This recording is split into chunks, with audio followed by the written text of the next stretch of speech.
দেখো বন্ধুরা, আমি এখন কোথায়? আমার চারিদিকে শুধু পাহাড় আর পাহাড়। এখানে দেখো গাছের সারিটা খুব দারুণ দেখাচ্ছে। আমাকে এখন এই রোড ধরে উপরে উঠে যেতে হবে। রোড বলা চলে না ঠিক, মানে একদম পুরো পাথর। এখানে সব কুয়াশাচ্ছন্ন হয়ে যাচ্ছে, আর বর্ষাকালে এগুলো সব মেঘে ঢাকা থাকে। Hey bro, how are you? I'm fine. What's your name? Oshik Dutraj. Hey, what's up friends? It's Uday and welcome to another new vlog. তো বন্ধুরা, এই মুহূর্তে আমি আছি শিলিগুড়িতে। শিলিগুড়ির তেনজিং নোরগে বাস স্ট্যান্ডের সামনে, যেটাকে অনেকে জংশন বাস স্ট্যান্ড নামেও চেনে। তো আজকে এখান থেকে আমি যাচ্ছি উত্তরবঙ্গের খুব সুন্দর একটি ভিউ পয়েন্টে, যে ভিউ পয়েন্টের নাম হচ্ছে টিংলিং ভিউ পয়েন্ট। তো এই টিংলিং ভিউ পয়েন্টে যদি যেতে হয় আমাকে মিরিক যাওয়ার গাড়িতে উঠতে হবে। টিংলিং যদি যেতে হয় তোমাদের যে জায়গা থেকে গাড়ি ধরতে হবে সেটা হচ্ছে শিলিগুড়ি জংশনটা যে আছে, এই যে শিলিগুড়ি জংশন, তার সামনে এই যে বাস স্ট্যান্ড, এখান থেকে তোমাদেরকে গাড়ি ধরতে হবে। আর সামনে এখানে হচ্ছে টিকিট কাউন্টার, টিকিটটা কাটতে হবে। তো আমি আপাতত এই গাড়িতে করেই যাব। এখন ঘড়িতে সময় সকাল 10টা বেজে 20 মিনিট। এই সকাল 10টা বেজে 20 মিনিটেই শিলিগুড়ি থেকে আমাদের গাড়ি টিংলিংয়ের উদ্দেশ্যে যাত্রা শুরু করলো। তো শুধুমাত্র ছোট গাড়ি নয়, তোমরা যদি চাও এনবিএসটিসির বাসেও যেতে পারো টিংলিংয়ে। মানে এনবিএসটিসির বাস স্ট্যান্ড থেকে প্রতিদিন মাত্র 2টো বাস যায় মিরিক পর্যন্ত। সেটা হচ্ছে একটা সকাল 7:30টায়, আরেকটা হচ্ছে দুপুর 1টায়। তো ওই গাড়িতে করেই তোমরা পথে টিংলিংয়ে নেমে যেতে পারবে। আর এই শিলিগুড়ি থেকে টিংলিংয়ের ডিস্টেন্স হচ্ছে প্রায় 41 কিলোমিটারের মতো। আর যেহেতু এখন সকাল 10টা 20, 1টা পর্যন্ত ওয়েট করবো না, তাই ছোটো গাড়িতেই যাচ্ছে। ছোটো গাড়ি এখান থেকে ভাড়া নেবে 180 টাকা টিংলিং পর্যন্ত। আর মিরিক পর্যন্ত যদি যাও সেক্ষেত্রে তোমাদের ভাড়া লাগবে 200 টাকা। আর এই যে ছোট গাড়ি সকাল 6:45 থেকে সন্ধ্যে 6টা পর্যন্ত 15 মিনিট পর পর এখান থেকে তোমরা পাবে। তোমরা কেউ যদি গাড়ি রিজার্ভ করে মিরিক যেতে চাও বা টিংলিং যেতে চাও, সেক্ষেত্রে এই যে তোমাদের যে কাউন্টারটা দেখালাম, কাউন্টার থেকে তোমরা গাড়ি রিজার্ভ নিতে পারো।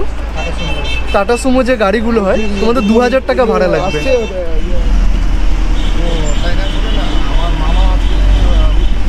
রাস্তা তো অনেকটা জ্যাম আছে, তাই গাড়িটা ধীরে ধীরে এগোচ্ছে আমাদের।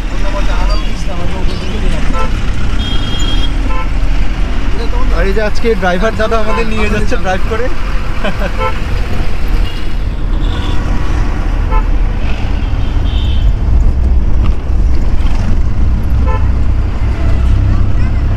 দার্জিলিং মোড় পার করে কিছু দূর এগিয়ে আসার পর এখন আমরা জঙ্গলের মাঝখান দিয়ে যাচ্ছি।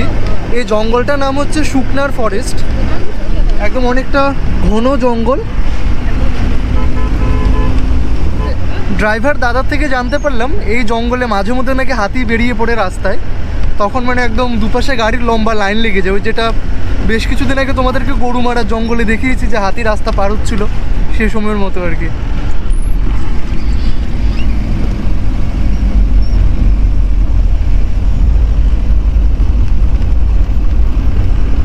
আমরা এখন যে জায়গাটা আছি এই জায়গাটার নাম হচ্ছে গাড়িধুরা বাজার।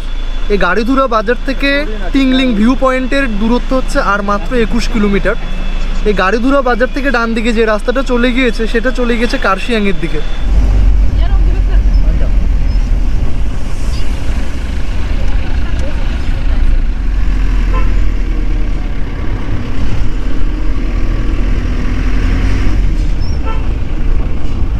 এই গাড়িধুরা বাজার থেকে কার্শিয়াংয়ের ডিস্টেন্স হচ্ছে মাত্র 15 কিলোমিটার। তো শুনলাম যে এখান থেকে যেতে বেশিক্ষণ লাগে না, 30 থেকে 40 মিনিটের মতোই লাগে, যেহেতু পাহাড়ি রাস্তা তাই। আর কার্শিয়াং সিরিজের ভিডিও তোমরা যদি না দেখে থাকো দেখে নিতে পারো। আমি যখন নভেম্বরে গিয়েছিলাম সেই ভিডিওগুলো তোমরা আমার মানে চ্যানেলটা চেক করে দেখে নিতে পারো।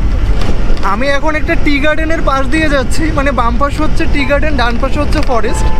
এটা হচ্ছে আমাদের উত্তরবঙ্গের সৌন্দর্য, জঙ্গল, চা বাগান, পাহাড়, নদী, ঝর্ণা, মানে দারুণ একটা কম্বিনেশন। এটার নাম না জানা একটা টি গার্ডেন। আমরা সমতল থেকে ক্রমাগত উপরের দিকটায় উঠে যাচ্ছি। সামনেই পড়বে দুধিয়া বা দুধে যেটাকে বলা হয়। আমি দুধিয়া নিয়ে একটা ভিডিও বানিয়েছি, তোমরা দেখতে পারো। এই দুধিয়ার পর থেকে শুরু হয়ে যাবে পাহাড়ি রাস্তা। আমরা প্রায় দুধিয়া বাজারে ঢুকেই পড়লাম। এটা হচ্ছে সামনে দুধিয়া বাজার। এখান থেকে খুব ডিস্টেন্স বেশি না, প্রায় 17 কিলোমিটারের মতো। আর এখানে দেখো সামনে পাহাড়। আর এই যে ডান দিকে রাস্তাটা, এটা চলে গিয়েছে দুধিয়া পিকনিক স্পটের দিকে।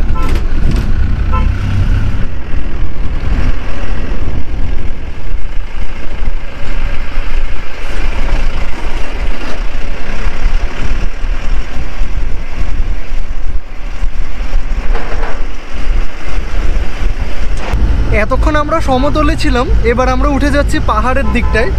আর একটা জিনিস আমি জানি না আমার সঙ্গে ওয়েদারের কিসের এত শত্রুতা, এতক্ষণ দেখলাম ওয়েদারটা খুবই ভালো, কিন্তু যখনই পাহাড়ে যাচ্ছি তখন থেকে একদম কুয়াশাচ্ছন্ন অবস্থা। আর এই দেখো একদম আঁকা বাঁকা রোড, উপরের দিকটা উঠে যাচ্ছে ক্রমাগত। এখন আমরা এদিক দিয়ে উঠবো। পাহাড়ে একটা জিনিস আমার খুবই ভালো লাগে, সেটা হচ্ছে আঁকা বাঁকা রাস্তা ধরে উপরের দিকে উঠে যাওয়া। তাই তো আমি বারবার পাহাড়ে ছুটে আসি। এই যে দেখো,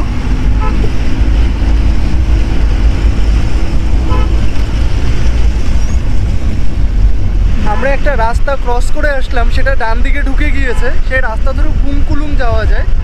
এই বুংকুলুংটা হচ্ছে আমাদের উত্তরবঙ্গের একটা অফবিট জায়গা, খুব সুন্দর একটা প্লেস শুনেছি, যদিও কখনো যাওয়া হয়নি, তবে যাওয়ার খুবই ইচ্ছে, একদিন একদিন যাবোই সেখানে।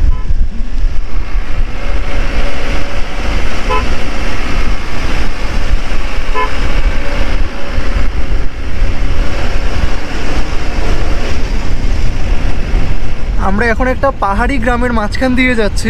এই গ্রামটার নাম হচ্ছে সিংভুলি।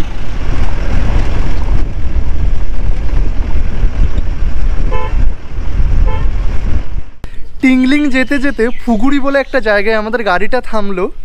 মানে এখান থেকে ভিউ দেখো কি সুন্দর, একদম গোল গোল পাহাড়, একদম ছোটোখাটো একটা শহর বলতে পারো। মানে পাহাড়ের কোলে অবস্থিত একটা দারুণ।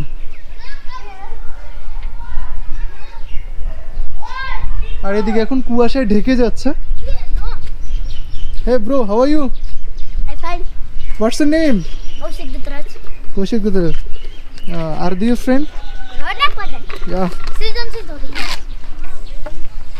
Oi, pico. Roda Padan.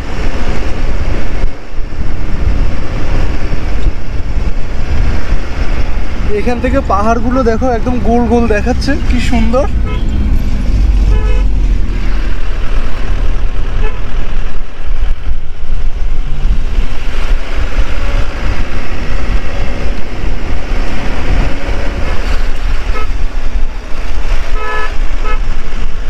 পাহাড়ের আঁকা বাঁকা রোড ধরে প্রায় 1 ঘন্টা 40 মিনিট পর ফাইনালি আমরা এসে পৌঁছালাম টিংলিং ভিউ পয়েন্টে। খুব খিদে পেয়ে গেছে, তাই টিংলিংয়ে এসে একটা হোটেলে ঢুকলাম খাওয়ার জন্য। মানে হোটেলের ব্যালকনি থেকে দেখো কি ভিউ।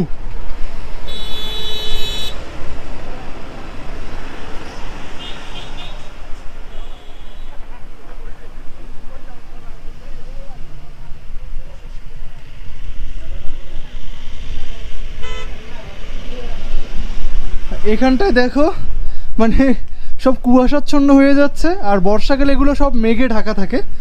ওখানটায় দেখো কি সুন্দর টি গার্ডেন, ওই গোল গোল পাহাড়।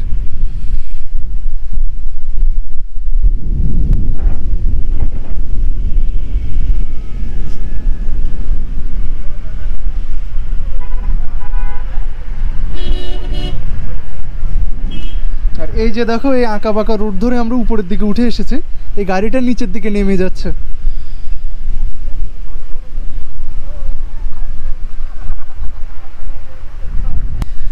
এখানে একটু ঠান্ডা ঠান্ডা ফিল হচ্ছে, বুঝতেই পারছো অনেকটা উপরে উঠে গেছি তাই।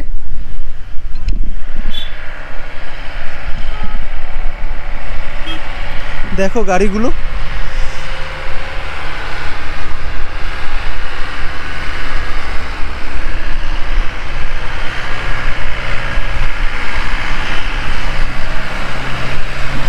হোটেল থেকে খাওয়া দাওয়া করে বেরিয়ে পড়লাম। এখন যাচ্ছি সামনের দিকটায়, মানে যেখানটায় ভিউ পয়েন্টটা আছে।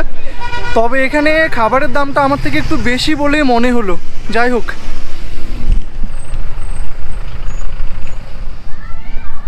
এই হচ্ছে টিংলিং ভিউ পয়েন্ট।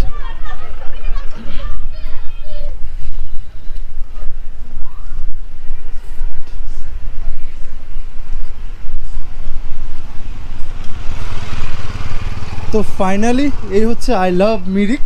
এটা হচ্ছে টিংলিং ভিউ পয়েন্ট। খুব সুন্দর একটা জায়গা। একটু সামনের দিকটায় যাই।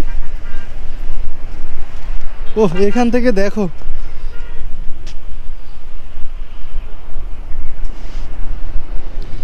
সামনে ওদিকটা যে গোল গোল পাহাড়গুলো খুব সুন্দর দেখাচ্ছে, মানে ভাবতে পারছো মানে কতটা উপরে এই জায়গাগুলো। আর ওই যে দূরে ওটা পাইন গাছ দেখা যাচ্ছে, আর কত নিচে দেখো এখানে এটা গ্রাম।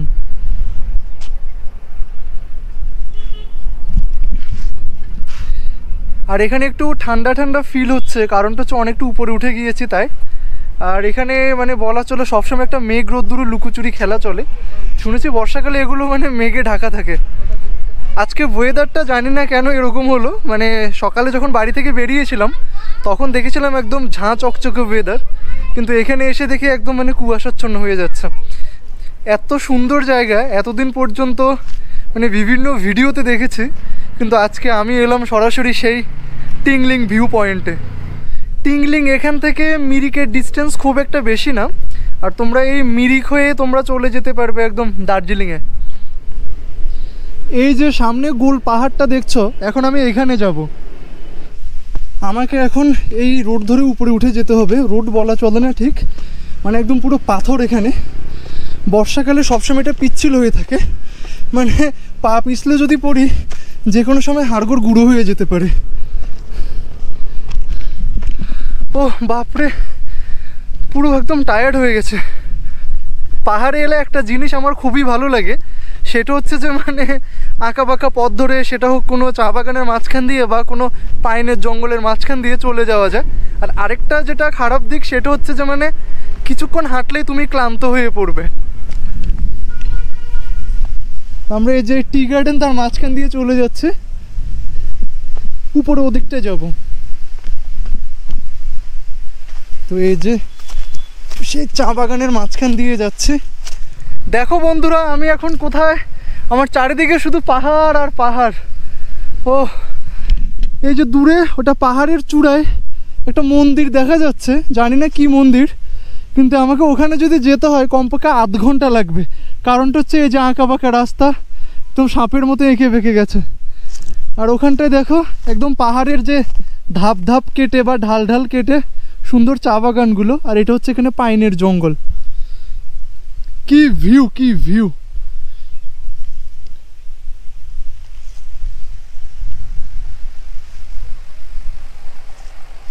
আর এখানে দেখো হাই টেনশন তারগুলোর কি শব্দ হচ্ছে।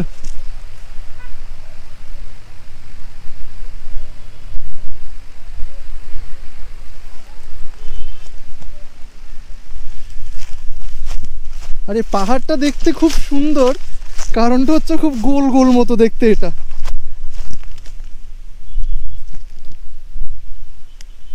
ওয়েদারটা ক্লিয়ার নেই, না হলে খুব সুন্দর দেখাতো এটা। আর দেখো আমি কোন জায়গা থেকে এখানে নেমে এলাম, সে ওখানে আবার আমাকে উঠতে হবে। এখানে দেখো গাছের সারিটা খুব দারুণ দেখাচ্ছে, যে পাইন গাছের জঙ্গলটা, জঙ্গল বলা চলে না ঠিক, মানে পাইন গাছের সারি খুব সুন্দর দেখাচ্ছে এখান থেকে। টিংলিং জায়গাটা খুবই সুন্দর, তবে একটা সমস্যা সেটা হচ্ছে যে আজকে ওয়েদারটা খুব খারাপ, তাই ভালো ভিউটা পাইনি আর কি। তো জায়গাটা কেমন লেগেছে তোমাদের, তোমরা কমেন্ট বক্সে অবশ্যই জানাবে।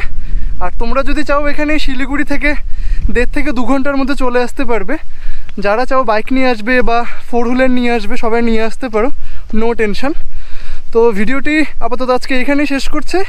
ভিডিওটি ভালো লাগলে লাইক কমেন্ট শেয়ার করে দিও, আর চ্যানেলে যদি নতুন হয়ে থাকো তাহলে চ্যানেলটিকে সাবস্ক্রাইব করে পাশে থাকা বেল আইকনে ক্লিক করে দিও। তাহলে তোমাদের সঙ্গে দেখা হচ্ছে নেক্সট ভিডিওতে। ততক্ষণের জন্য টাটা।